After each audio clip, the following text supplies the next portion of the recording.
right, welcome everybody back to another episode of the Big Doug and Carmi Show, your one-stop shop for all things Commanders. It's an Inside the Command Center Thursday with my guest Logan Paulsen. Logan, how are you, buddy? I'm good, man. I'm good. Thanks for having me on. Appreciate it. Oh, absolutely. Love talking ball with you, buddy. Let's see. Redskins, Falcons, and 49ers for you. Did I miss one? Yeah, let's see. Let me go through it. Yeah, Redskins, Bears, 49ers, Falcons, and Houston for a year. So I got a couple. Got kind of the whirlwind tour there at the end of my career. So I forgot about the Bears and Houston. Who is the quarterback for that Houston team? that was Deshaun Watson before everything got Okay. all All crazy. right. Yeah. Mhm. Yeah, okay. So that was a fairly successful team then. Yeah, they made a run in the playoffs. They almost beat Kansas City. Like they did a really good job. I mean, I was on the team, so we did a good job. I'll say that. It has been one of those seasons for the Commanders, Logan, where anything that could go right. It was the antithesis of last year, right? Like everything went right last year. Injuries not really a big deal last year. This year it is the complete opposite. Have you been on a team before that has been this injury plagued? And how do you keep going as you kind of watch the bodies drop, if you will? Yeah, I mean, I've been on a couple teams that I don't think anything this bad, but when I was on the Bears, obviously Alshon Jeffrey was the kind of the stud wide receiver. He got hurt. Jay Cutler was a quarterback. He got hurt.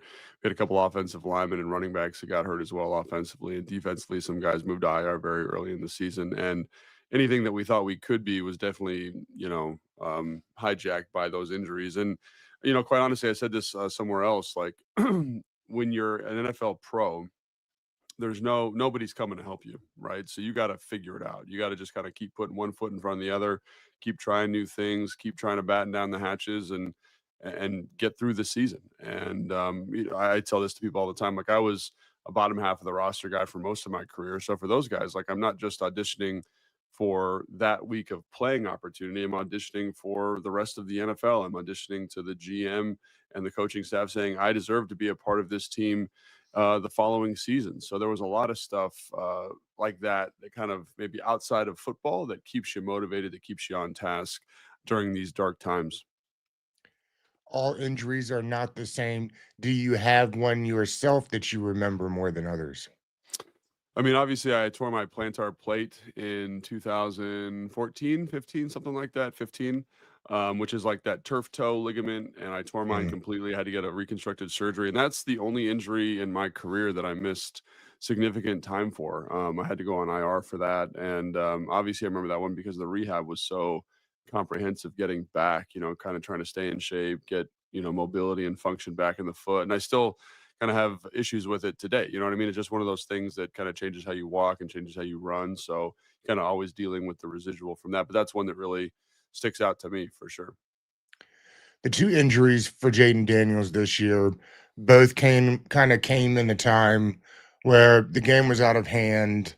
I'm just curious where you kind of stand on where the coach is supposed to say, okay, enough is enough now. Let's save our kid from himself. Particularly when you got a guy that's gonna run when he sees an open spot. Where is that? Where's the rub there? Where's the rubber meet the road for that kind of situation? Yeah, I don't really have a lot of I'm probably going to be in the minority here, and I've brought this up to a couple fans. And for me, in the NFL, again, my experience in college was much different, and my experience in high school was much different. In high school and college, yeah, take the guy out, whatever you're going to do. In my time in the NFL, most times the starter played, even in bad looking games. Like as long as there was a shot to be back in the game, they were going to play. And I look at my career with some quarterbacks that were very, very good. They stayed in until late in the game. And to me, the other thing I look at with Jaden Daniels is he hasn't played a lot in the preseason. He's been banged up a couple weeks. Like this is an opportunity to get him seeing the football field a little bit better, kind of building the relationship with the guys that are healthy at the moment. And I don't want to say it's glorified practice, but it's like practice on steroids. We get to actually see an NFL defense. The Seattle Seahawks had taken their starting defensive line out. So I really felt like there was a good opportunity to kind of build some confidence in Jaden. And because you would look at some of that stuff earlier in the game, like there's just really not a lot of space, not a lot of air. I mean, there are some opportunities that he turned down, but I'm being very, very nitpicky when I say that. And so I really don't have a problem with it. And again, like you're a professional football player, play professional football. You get paid to do that. I know a lot of fans don't like to hear that, but that's just kind of again my thought and my approach. And I think it's somewhat unfair to say, oh, he got hurt in this time period, and that's why it's wrong. Like to me, there's other benefits that don't get seen all the time, and one of them is just kind of helping the offense get back on track. So again, I understand that this is a tough thing for the fan base to see. This is a tough thing for Jaden to go through, and nobody wants this to happen to anybody. But I don't really have a problem with him playing late in that ball game. Nika Ginvala said early before the season really started that the vibe was different at camp this year and that she wasn't sure how it was going to come around. Now, that's just her opinion. She's been around a lot of football and is a smart woman. Smart Did lady, yeah. you get the vibes at camp that every team is different year to year? I mean, I think we get that some more than others. What was your feeling on what it was like early in camp? Did you see any or notice anything that made you suspicious? Yeah, I mean, I think there was a lot of things that kind of put your antennas up in terms of kind of the alarm of the situation, and one of them was the injuries to the wide receivers. Like there'd be periods of practice where, Marshawn Lattimore, Trey Amos, Will Harris are basically blanketing the receivers that were able to practice at the time, and it really felt like so much of this offense. Or one of the things that makes the offense work is this vertical passing attack in man-to-man situations, and that just was never really there during training camps. You're always like, well, if they don't figure this out or they don't have somebody that can do that, like what do they do? And so that was definitely a concern. Then obviously the defense I thought was playing really well. I thought they played really well through training camp. I thought they did some stuff really good in preseason. I thought the first game against the Giants was very solid. And then obviously there's the game versus Green Bay, and then there's a kind of a bunch of injuries to Will Harris in particular and Dietrich Wise, which to me kind of started this snowball of setting the defense back and putting guys into new roles and new positions and guys that I thought were excellent in training camp. Will Harris being one of them in terms of his communication and his leadership is no longer on the field. And I think you felt that immediately. It wasn't like this long, gradual thing. It was like you felt his absence in the back end, and guys who weren't expecting to play on the defensive side of the football are now playing a lot. So I think there were a lot of things in training camp that really stood out as kind of question marks. And unfortunately, a lot of those things rippled and trickled into the season. And I think you felt a lot of those ails. I think you're feeling them now. So Fair to give Adam Peters a little side eye for going into a season with Noah Brown, who effectively played 5 or 6 games his tenure here. He was the number two receiver by all accounts, and they didn't really do much to address the position other than bringing Terry back. I mean, yes, Debo, but I think they had different plans for Debo other than wide receiver too. Although I will say it's been nice to see Debo run routes now that he's had to, right? I mean, yeah. I think that was one of the reasons he wanted out of San Francisco was because he felt he was a route runner and could be more than gadget guy number one. They didn't do a ton though to address the room. Were you surprised by that? I think in retrospect, it's kind of like you can always play Monday morning quarterback. Sure. And, I'm not a GM, so I don't know who was available, what was available when they were picking in the draft, in free agency, what was the right fit for them financially. And so again, like I'm not going to be overly critical because I think it's so easy to go back and say, oh, well, now that we've seen him injured, now let's be like question the decision. And I do think that there were some, at least to my eye, and I don't have any inside baseball on this, there were a couple moments where it looked like Noah Brown was going to be back, and so you're kind of planning or developing a contingency plan around him being in the picture in some way. And then there's in training camp, there's a setback. In week 2 of the season, there's a setback, and eventually he's on IR. So I do think the information at the time would have led me to believe that he'll be back and he'll be here for some of the games, 12 games, 15 games, whatever it was. And unfortunately, it just didn't shake that way. So yes, I do think that that room specifically, you're like, man, it'd be so nice if OZ was back. It'd be so nice if Diami was back. But again, there's mitigating circumstances to those decisions. OZ wanted a larger role in an offense, and when you signed Debo Samuel, it doesn't look like that's going to be on the table for you. Diami got paid a lot of money to go play in Jacksonville, so I think those things, like obviously you want those football players back, but because of the situation here at the time, it didn't work out. So again, yes, I think yes and no. Like looking at a player's injury history, but I'm assuming Adam made the best decision with what he had available at the time. And unfortunately, like it didn't, like so many things this season, it didn't shake out the right way for you because of injury luck, whatever it looks like. So, yeah, again, I don't really not too upset about it. It's just I think unlucky at some point. Be remiss not to talk tight ends with you while you're here.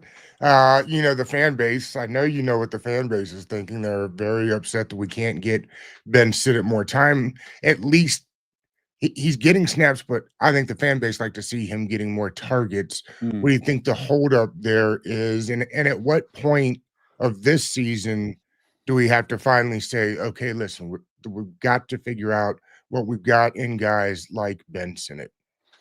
Yeah, I mean, it's really interesting to watch Ben play because I think he's done a lot of really good stuff this year that maybe doesn't show up on a stat sheet when it comes to run blocking. He's done some really physical things, worked on his targets. He's better in line. You see a nice progression from him in terms of his play. And then when it comes to targets and touches, I do think fans need to understand kind of like the difference between what Zach Ertz is currently doing or how they're using the F tight end and what Ben Sinnott's skill set is. So Zach is really quite a special route runner and quite a special receiver in terms of the savvy and nuance that he brings to the position. So there's a lot of routes that you would have Zach run where he's getting targets that I wouldn't give to Ben. I wouldn't, I think they're very specific to Zach. And so I think finding opportunities, maybe like taking kind of from John Bates's target share, where he's running a little down flat, gets that kind of ball in the flat there and is able to kind of work some yards after catch or those high, deep crossing routes off of play action. I think might be more suited to Ben's skill set. It's just about like, do you want to take John Bates off the field in those situations? And I think at some point, like you're saying, and the fan base is saying, at some point, yeah, you want to see more of that. But the reason I say that is because when you go back and look at his Kansas State film, Ben Sinnott, a lot of it is like deep, long corner routes, vertical seams, deep, high crossers. It's not so much kind of this nuanced underneath route running that you get from Zach Ertz. So and right now, that's really not a huge feature of the offense, the route tree that I just described for Ben. So maybe as the season goes on, as the injuries pile up, you're forced to kind of say, hey, we need to maximize the skill sets of these different players, especially these young players. So something I could definitely see happening down the road. But I think it's important to kind of understand what Zach is doing and what he's capable of, and then what a traditional F and what Ben's role would be in the pass game moving forward. Before the season started, you and I talked about what part of Cliff's playbook maybe they didn't use last year because of their ability to protect Jaden the way they wanted to. I wonder this year if the same thing is true about those wide receivers and tight ends because you're right. There's nothing going deep, and it feels like at least early through the season they were able to protect him well enough to do that. Now the run game was supporting them early on, and it hasn't been the last couple of games. And obviously that it's cyclical, right? Because if you can't get separation from the wide receivers, then I'm going to dare you to run the ball on me, and we can stuff the box and make things extremely difficult. That's what everybody in the league has been doing. What can Cliff do to kind of fix? I mean, fix it seems not the right word. I'm trying to figure out the right word to use, but at some point you have to pivot, right? If the run game is not working because the pass game is not working, and you can't get the pass game going because the receivers really aren't getting separation, like how do you, what can Cliff do? Because the offense is very vanilla right now.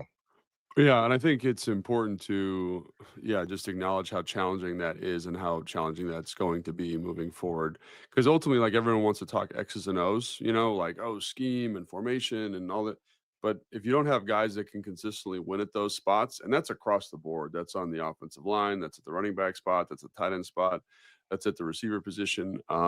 It's really hard to scheme up an effective offense. And so sometimes I look out there and so much of what Cliff wants to do is kind of create space with formation, get people in isolated situations, and just say, hey, man, you're better than him, or you have a skill set that wins. And we had a quarterback at the time that can win and kind of be pinpoint actually accurate with the football. And obviously, as we've seen, like the teams kind of said, well, we don't think that. So we're going to play a lot more man coverage and just make it really, really hard for you to find offensive efficiencies. So in order to get to where we got to get, I think it's going to take a huge lift from Cliff. Like it's going to take a lot of schematic overhaul to get where we got to go. And that might be unrealistic. You know what I mean? In terms of the amount of stuff he would have to do in terms of kind of getting into new formations, getting into new motions, kind of changing his offensive philosophy to kind of fit with the lack of personnel on the perimeter. And I think Cliff, I've said this before, is a brilliant guy. Like I've just had a in passing chatted with him a couple times, and I've always been blown away with the amount of football that he knows. Like he watches a ton of ball. He'd be like, "Oh, did you see this thing?" And you're like, "Oh yeah, like I didn't even notice that." Right. And so like he's just a smart, bright dude, and he just got a lot of work to do because like when you don't have the horses on the perimeter, it takes a big schematic lift. And it's not him alone in that boat. It's a lot of people working together. But I'm just trying to make it clear to the people watching at home, like that is a really challenging thing to do. Like, and I've been in offenses like the Chicago Bear offense comes to mind, where you lose like your stud receiver on the perimeter, and it's like we're a little bit dead in the water for a couple of weeks until we figure out something that works. So I don't envy Cliff in these moments. It's going to take a lot, but I'm sure he'll figure something out and put those guys in the best position to be successful on Sunday. We talked briefly about this earlier in the pod, so I think I know what your answer will be. But comment in the chat wants to know what you do with Jaden Daniels if he's ready to go. Say with 2 weeks left in the season, again, a guy that needs football reps, I suppose. But what do you do with a guy like this? Shut him down or let him play a couple games? Yeah, I mean, with a dislocated elbow, and again, quarterback is a unique breed, but like there were offensive linemen and defensive linemen that I played with who would miss 2 weeks and come back because you don't need your elbow, and it's not quite as Right. like they put a big brace on there or whatever. And obviously, no ligaments are torn, and not all elbow dislocations are created equal. Let me just put that out there. So part of me, and again, part of me selfishly, honestly, wants to see him play football. Like I just want to see him play because I think he's Yes. such a special football Right. player. So like but if I'm the GM or the head coach of the team, like I got to evaluate where we're at. How close are we to making some type of push for the playoffs? If we win X amount of games, can we give it a shot? Um, uh, that would be my answer. Like it really depends on what happens over the next couple of weeks of the football season. Let's say we win a couple we're not supposed to. We still are eligible for the playoffs. He's healthy, ready to go. I'd probably get him back in there, quite honestly. But if there's 2 weeks left in the season, we're definitively out. I'd probably talk with him. I'd probably talk with the coaches, see what he needs. Like maybe he needs some more reps. Maybe he needs some more opportunity. Maybe he doesn't want to go into the season, into the off season, having not um, played since the injury. Like there are some people that like to do that. So I think it's multifactorial, and I think it's going to be a communicative process about what the player wants, what the player needs, what's best for the organization moving forward, and ultimately like whatever that information gives in terms of answer, like that's probably what I would do. That's probably how I would handle it. It feels like offensively in their 12 and 13 personnel that you could get out there and effectively use some play action from under center, which they just don't do a lot. And I get that's just not part of what Cliff is about inherently, I suppose, coming out of that air raid. I know that is not what they're doing in the NFL, but they're not under center a whole lot. It feels like it would have helped, but with Marcus Mariota coming in, it doesn't feel like that's not necessarily what he does best. What can they do to get Marcus Mariota and the run game going? Because uh, correct me if I'm wrong, but it doesn't feel like this team's going to win a lot of games if they can't get that run game going. Yeah, so again, this is a really complicated question, and people get kind of caught up on the under center run game. And when I talk to older defensive players, they talk about how it puts them in a bind, right? It puts them in a bind in terms of what they're seeing from the quarterback, what they're seeing from the running back, what they're seeing from the offensive line, because it kind of hides the football, so it does make play action more effective. I'm not. I don't totally subscribe to that because I mean, if the back to Okay. me, if you're in the pistol and the back's in the dot behind you, you get a lot of the same stuff, but you also can diversify backfield action. Like we can work a zone read from the pistol, we can work an RPO from the pistol, we can work a jet sweep from the pistol, we can work motions to runners from the backfield, and so I think it's just about kind of maybe diversifying or maybe kind of detailing up some of that stuff if we are in the pistol, if we are in the gun in terms of play action. Again, I'm not a big gun run play action guy, but from the pistol, I think you're totally fine. I think you get to a lot of the same stuff. I think I was because we're a week ahead or because we're going to be playing Miami and Spain, but I was watching a lot of their play action stuff. They do it from the pistol, and how they get to it is they do a really good job of kind of hiding the football. It's like a magic trick. It's the same thing they're getting under center, or you would traditionally get under center, but they've found kind of innovative and creative ways to do it. So I know people kind of point to that and say, oh, that's the thing we have to be doing. That's the solution to all of our problems. And to me, it's like, how are you utilizing under center? How are you utilizing pistol runs? How and what are you trying to get out of it? Because like you said, like Marcus Mariota, like his superpower, in my opinion, is like his zone read. Like I want him isolated on the defensive end. I want him working that ball handling. I want him working the RPO, and you don't get that from under center. So are you kind of taking some of the effectiveness out of what the quarterback is doing? Are you making it harder for some of the skill position guys? Possibly, right? So I think it really comes back to like, what do we think is most effective for our offense, for our quarterback? What have we banked the most reps at? And then how do we put the guys in the best position to be successful? And let me be very clear. I'm not saying you should never go under center. I'm just saying there are ways around that to help with the run game, help with the pass game that I think a lot of people don't consider when they're kind of having this like, oh, this is the one data point we're pointing to. But to the second part of your question, in terms of getting the run game going, I think that's imperative. And so that's another area where we talked about kind of schematically, Cliff, are you getting into more, bunches, stacks? Are we motioning to things? Are we doing things to get press off that allows for easier opportunities for the receivers, guys that can't necessarily win the way Terry or Noah or Debo when he's healthy can do?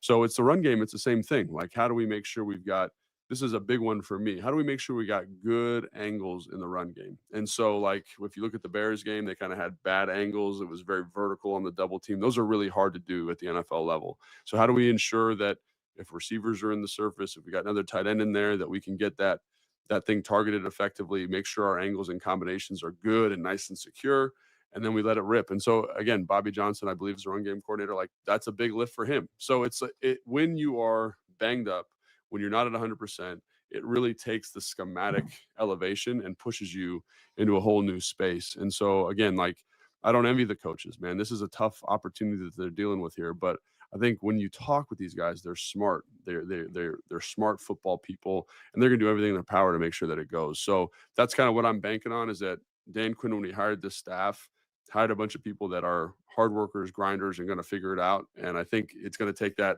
at every level of this offense to make it go.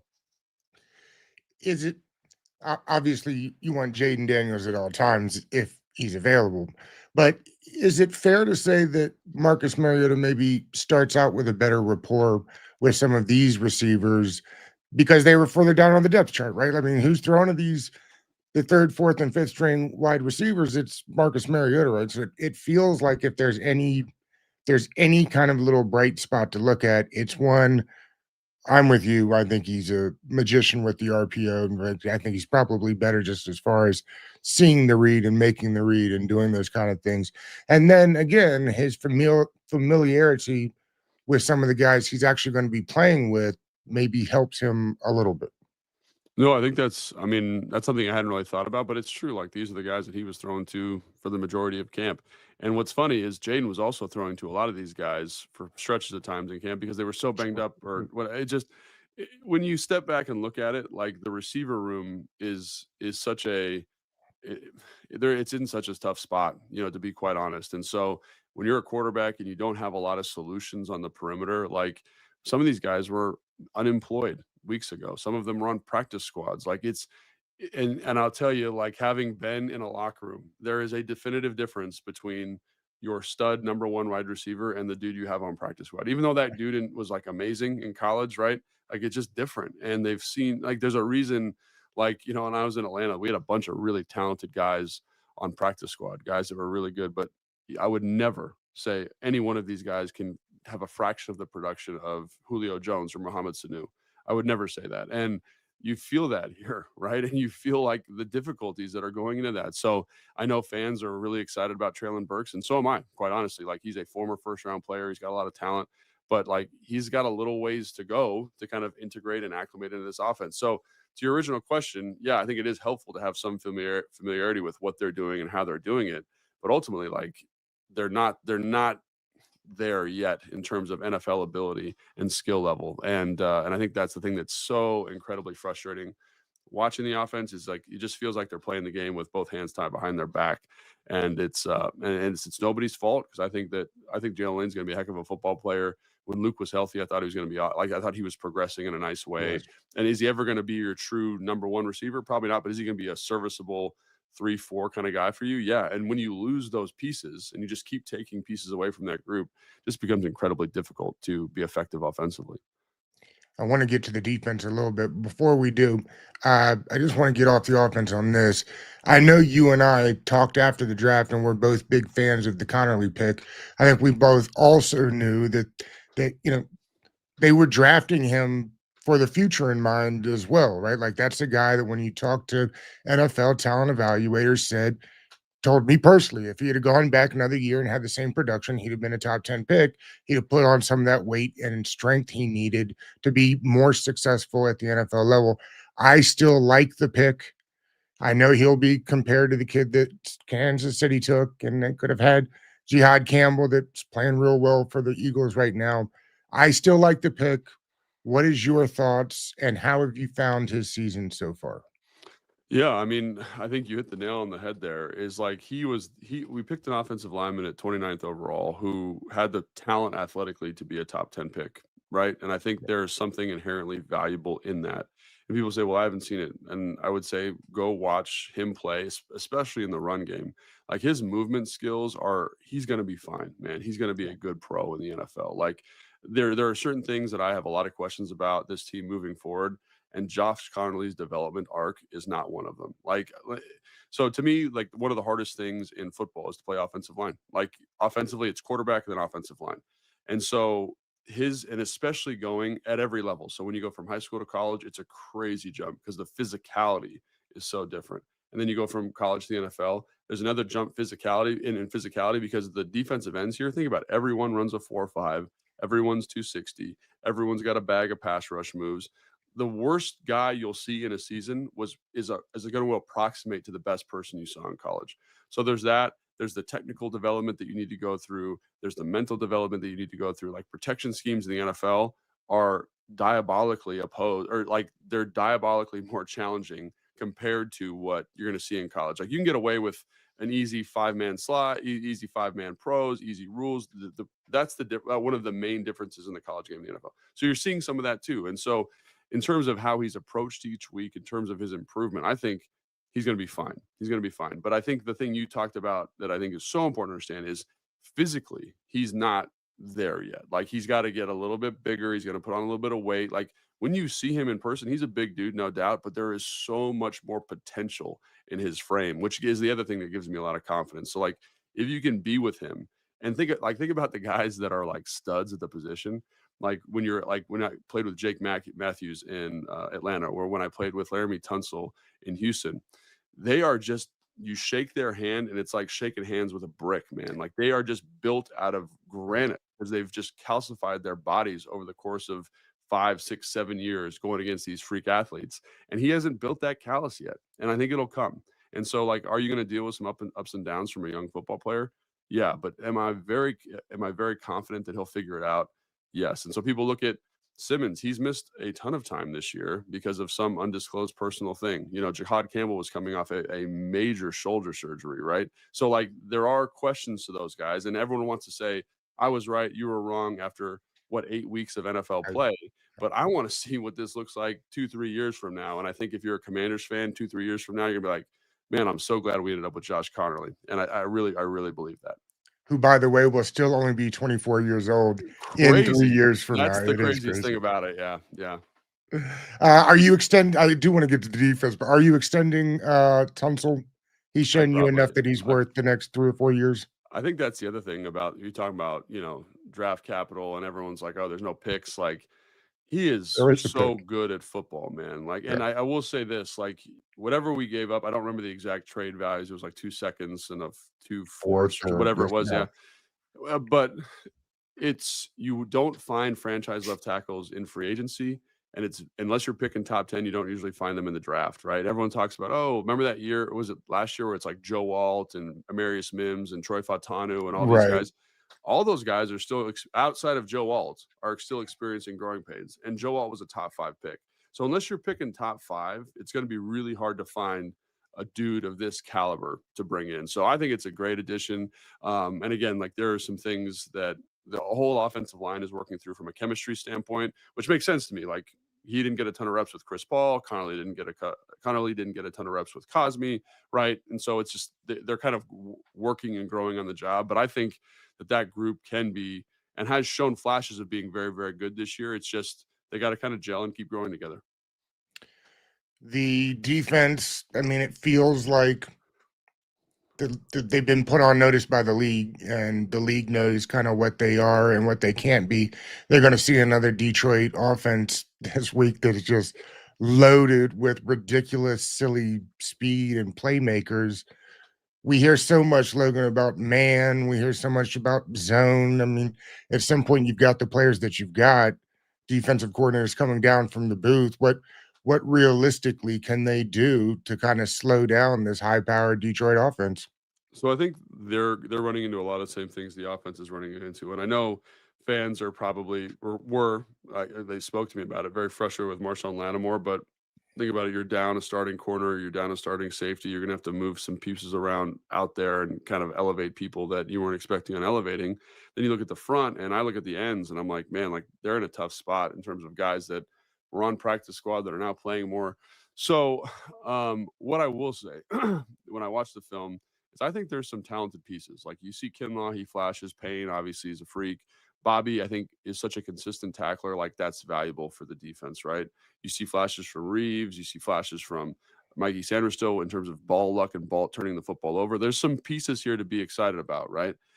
But what I will say is the thing that the defense has to get corrected is there cannot be unforced errors. There cannot be mental mistakes. We cannot continue to misfit runs, and we cannot continue to have coverage busts that are communication based. Like we need to be on the same page. And so, if you do that again, like I'm not saying they're going to win the Super Bowl or they're like the '86 Bears or anything like that, right? '85 Bears, but um, I do think that there is a path to a significant improvement if they clean some of that stuff up.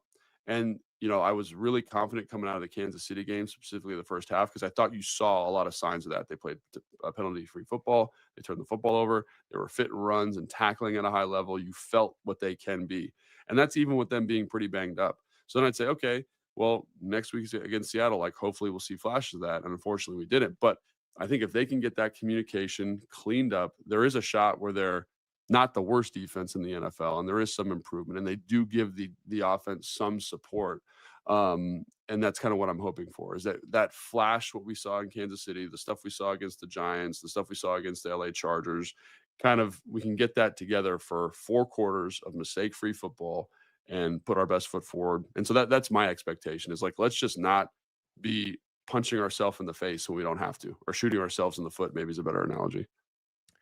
Smoot once told me, "Give me like 10 Don't believe plays." what he said. Don't believe what he said. He's a liar. And I'm just kidding. Go ahead. But he told me, he said, "Give me like 10 plays. Tell me why to be there, not where to be, and I will be there." Yeah. Is the defense has the defense are they being too complicated with how many new pieces they have now, and what realistically changes with him coming down out of the booth? Yeah. So that's an impossible question for me to answer because I don't know how complicated it was to begin with, right? I can kind of Okay, observationally assume like it looks this, even with the offense, like you can make assumptions, but you're not in the room. sure. So, but what I will say is I've been a part of teams where the offense has been like Kyle. Everyone loves Kyle, brightest offensive mind in football. We'd have games where, he'd come back to the meeting on Mondays. Like there was just too much in. It was too complicated for you guys. Next week, we're going to cut this in half. You guys will be able to play fast and play more confidently. And I'll be damned if it didn't work. So to me, like coming in the Kansas City game, we're going to simplify. You're going to play fast, right? And I'll be damned if it didn't work. So I think like that's what you want to see is just like there's still these moments of consternation, of indecision as a coach, and I coach at the high school level. So, Mhm. and just to give you an example, I'm not saying I could be an NFL coach or anything like that, but like one of the main goals of me as the coordinator is to eliminate any confusion. If the guy doesn't know what to do on Monday, we'll give him until Tuesday to correct it. If he doesn't know on Tuesday, I'm taking the play out. Like it's just not worth it. It's just not worth maybe having a mental mistake in that week. And so I think when you hear Dan, when you hear Joe Jr. talk, like they understand that as well, and they're doing everything they can to make sure that this gets cleaned up. But I do think that Will Harris subtraction, again, physically, he wasn't maybe, like Ed Reed, for example, but he knew the defense really, really well. Yeah. Like if you remember going to training camp, like he would communicate at a super high level, even against like the Cincinnati Bengals in the preseason. He's getting everybody lined up where they're supposed to be. in addition to Bobby Wagner. And so when you lose that piece, you're putting a lot on young players in the secondary. Mike Sanders still is a young player. Tramos is a young player. To is playing a little bit more now. Young football players. Reeves is I think a really awesome football player to watch, but young in terms of playing a lot of minutes on the defense. So I think there's a lot of things here that I think we want to like kind of gloss over and look ahead to, but we got a lot of young people that are communicating together for the first time. And I think that's a huge factor in some of this stuff. So to the second part of your question, like getting Joe Jr. to the sideline, I think with this young group can be helpful because he can immediately be like, this is what we need to do. This is what I'm seeing. This is and just clear up any communication issues right when they happen on the sideline, which I think long term, at least for the back half of the season, can be beneficial. With Marshawn Lattimore out, Jonathan Jones is back. Obviously, he'll be getting more playing time. They have an interesting conundrum on their hands, Logan, in my mind. Last year, Sanders Stroll was very good outside. Maybe not excellent, but I thought he was very good. Mhm. We thought he'd be even better once they moved him inside. They drafted him to play inside at nickel. Now, while the interceptions have come, the play I think has regressed from what he was last year. You may feel differently. I'm curious. You can't keep moving a young guy that hasn't played a ton of corner in the first place, outside and inside and outside and inside, unless that's your plan with him, which I don't think was the plan from the get go. Would you keep him there and put Jones outside, or do you think about at some point saying, okay, let's get Mikey back outside? Maybe that's where he should be, and we can bring in like Igbenogany into the nickel where he was fairly good last year. Or do you leave Sanders still where he is and say we've had to make too many changes already? Like, let's just stick one thing where we know where he's going to be at. Yeah, I mean that's a really good question, and I think so. Let me start with the Mike Sanderson thing. So first off, I agree. I think there's been a slight regression in play, but I think there's a reason for it. I think when you look at the demands on the nickel position across the league, Mhm. we talked about offensive line being tough. Like that's got to be one of the tougher spots defensively. You're in run fits, you're in coverages, you have to check bunches. It's the amount of stuff you have to do immediately is crazy. So I understand, like to me, like when he was moving from outside to inside, I think I was one of the only people to say this was like I'm worried that he's gonna have a slight regression, not because he's not a good football player, but because the stuff that you got to do at nickel is so freaking complex and so demanding. And there are guys that do it, but they're guys that have been doing it for a long time. So do I think Mikey can figure this out? Yes. And I also think he kind of lost, again, I go back to the Will Harris thing, lost a little bit of a crutch in a guy that can tell him, hey man, just boom, this is where we're at, this is where we got. And I think you see that the negative effect of that. So when it comes to what are they going to do moving forward, I personally, again, this is just my personal opinion, no inside baseball here, would probably try to keep him at the nickel spot just so we could bank more reps there. Now, if the best thing for the team is that like on first down when we're in base, he bumps back outside, so he's got a smaller package of plays to know. And then when we're in nickel, he moves back to the nickel spot. I could see them doing something like that. There are teams that have done that for a long time with their kind of stud corner in terms of kind of saying, hey, you're going to play the perimeter when we have two corners on the field. You're going to play inside when we have three corners on the field. So I think some version of that may happen. We'll see what they do. Like they have so much more information and so much more understanding of like mentally where they're at. Like, so for example, if Mikey's having a hard time at the nickel, like I don't want to add any more thought to that. Like we're just going to work on owning this position. But if he's doing a good job and feels like he has a good grasp of it, then maybe he can handle this two position setup. Probably do something like that. But I think this is why you bring in a guy like Jones, right, to kind of help offset and fill in where Mikey can't. I don't think the fan base kind of realizes how important seeing the guys are at practice because I think of a guy like Jordan McGee and we say Jordan needs more playing time. There's just not that's all there is to it. And then you get a Coach Witt saying, well, the better you play, the more we'll get you on the field. And it's like, I think the fan base gets confused sometimes as far as the chicken or the egg here, right? Because Mhm. it's like, well, yeah, but how's he supposed to play good if he doesn't get any snaps? But how's he going to get snaps if he doesn't play good? What's the wash? So I'm actually a really good person to ask about this because I was a backup for a long time and didn't play like a lot when I first got in the league. And one of the things when you're in that role is you have to show the coaches that they can trust you, not sometimes, all the time.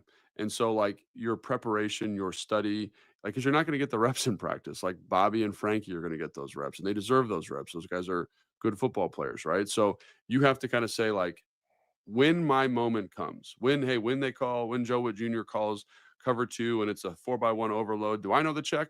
Because he told Bobby that, but do I know it? And so if he misses it in practice, it's like, yeah, physically he's doing all the right things, but mentally, like that's a big lift for a young player who's going to captain and helm this defense. And so what I will say is like that's why they've kind of piecemealed and brought him in certain packages. I think it's the same thing with To. Obviously, physically very gifted guys that are going to be great football players here, but I think there is a people who haven't been in the locker room don't understand how intellectually demanding a lot of this stuff is and how trust is so important for the coaches. When I was in Atlanta, I ended up starting as a second tight end there, not because I was the most physically gifted guy, but the coach trusted me the most. And he told me as much. He's like, Logan, like you're nearing the end here. You're almost done, but I trust you to do the right things. And that's something that is so valuable to a coach because like literally like their job, their career is in your hands. Like, how do you how do you hold that? And I think that's something that, again, like you said, the fans maybe don't always understand in terms of practice. Like you have to be responsible a little bit for your own development. And I think Jordan's done a good job of that. His role is expanding each week, but it's not going to happen overnight, especially when you got two good football players ahead of you like Bobby and Frankie. Where do you stand with a guy like Bobby if he were to continue slowing as the season went on, let's say? Mm-hmm. Like how do you treat a future Hall of Famer as he's nearing the end of his career? Frankly, I've been surprised that he's played 100% of every snap of every game this year. I understand what he is intellectually for the team, but how do you treat guys like that where it's like he's earned the respect that he gets, and at the same time, do we need more speed on the field? Yeah, I mean it's a $1 million question, man. It's like how do Right. you deal with like the intangible leadership and how do you deal with where he's at physically, you know? And I still think he's doing a lot of good stuff physically. We talked about the run fits, the tackling, like he still does that at an incredibly high level. Like really does a fantastic job.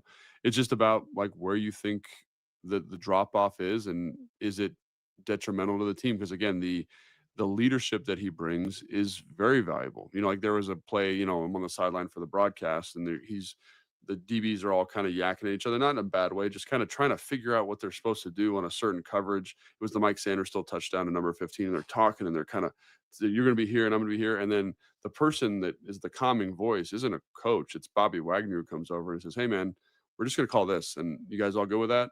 And then they're all like, yeah. And he's like, that's what we're going to do. We're fine. We'll get it cleaned up. And so I think that's the stuff that maybe most people don't see, obviously, because they're not fortunate enough to be down Sure. there on the sideline. And so, like when I see that stuff, I'm like, he does so much. He does so much else more for the team that I think that's still valuable for what they're trying to do and what they're trying to accomplish. So until that, whatever that value is, that altruistic intrinsic value that he's bringing is is so outweighed by negative play on the field, I think you could probably ride it out, and just kind of give him every opportunity that he deserves because he's, to my eye, earned it. Gotcha. All right, let's wrap up with this. I mean, they are going to play a game on Sunday, and the players are going to go out there and play hard, and there will still be fans. What's the key? If they have any chance of this game, which looks so much different than what we expected it to Mhm. look like at this, and then everybody had this one checked right as one to watch this year. It obviously is not going to be with the same players and the same, but there will be a game. How do the Commanders figure out a way to get this one knocked down? Because they need this one badly. Yeah, they do need it. And so what I would say is like Detroit, I think everyone kind of thinks of them in the context of last year. And Detroit's a good football team. So like this is gonna sound like I'm hating on them. However, they're not as good offensively, at least, as they were last year. Right. Like some of the offensive efficiency numbers, I think they look really good. They're a top three, top four scoring offense. But there's that game against the Bears where they absolutely smoke the Bears. And if you remove that game from the sample, like they drop down the kind of middle of the pack, and I think you feel that when you're watching film. Like their offensive line, they've got two young guards, Tate Ratledge and Mahogany, who were starting earlier in the year, who are they're gonna be awesome players. Like I'm so excited to watch them play for the next 10 years, but they've struggled a little bit, right? They're banged up. Some backups have come in. Their offensive rushing efficiencies decreased on first and second down a little bit. And now Penei Sewell's got an injury. Their other tackles got an injury. They're going to kind of be starting a bunch of backups. Their swing tackles banged up. So they're going to have to kind of get somebody out there on the field. And it's going to be a bunch of backups. So I do think that, like, offensively, if they can't run the football well, which it's hard to run the football, as we know, with a bunch of people in backup roles, then, like, they're in third and long a little bit more. We play a little bit more zone coverage. Jared Goff doesn't see zone coverage very well. Maybe turns the football over a couple times like he did last year in the playoff game, and we got a shot. So that's kind of what I would look to, is like they're banged up in the offensive front. Can Kinlaw, Ken Payne, can Bobby Wagner take advantage of that, put them in a little bit of a hole? I think when you look at the Minnesota game, they did exactly that. And then on offense, can Cliff really find a way to win versus man coverage? Like, that's really what it comes down to. Like, when you look at, again, the Minnesota game, like, it's not the cleanest football game all the time, but they hit a couple runs, they hit a couple explosive plays, they made some plays versus zero all out pressure, and that's the difference in the ball game. And so, like, can you do it? I think so, but you can't shoot yourself in the foot. Got to rush the passer well. And hey, let's see what happens. Real quick, one last one. You mentioned a bunch of hosses on that defensive line. You did not mention Johnny Newton. Yes, Why? yes. Why? But why? I mean, there's a reason why you didn't mention him, because he's kind of been an afterthought again this year. What do they need to do to get him going? What does he need to do to get himself going? I think we've seen flashes from him, Yeah. so not to be for example, he got a penalty on this play, but the sack he had against Kansas City, that he got the penalty, the 15-yard roughing the passer penalty, like, that's a great rush. I want to see Mhm. more of that Johnny Newton, where we're Right. getting off the football, we're using hands, like we're putting stress on the guard, we're disrupting kind of on our way to the quarterback. I think that's kind of what I want to see. And so Johnny, I think, is going to do some growing as well here, because he's kind of kicked around the front. He's played a little bit of defensive end. He's played a little 5 technique, played a little bit of shade, played a little 3. And people say, oh, it's all defensive line. It's different techniques when you get in those different spots. And Right. so, kind of like with Mikey, like, maybe he would be better if we just said, hey, you're going to learn the 3 technique. You're going to play the 3 technique. And even though we're not going to get you on the field as much, like, you'll have this thing you can own and really be good at. Maybe that's the solution. I'm not sure. So I think he's physically capable of being an impactful player. It's just about kind of some of the stuff you were just talking about, like with Connerly, like the developmental arc, kind of understanding the speed of the game, what you can and can't get away with, and hopefully finding a way to be impactful to the defense. Logan, I appreciate you, buddy. This is always one of my favorite episodes with you. If I don't speak to you before Madrid, have a safe trip. Thanks, man. Always a pleasure talking to you, Doug. All right. Thanks, man.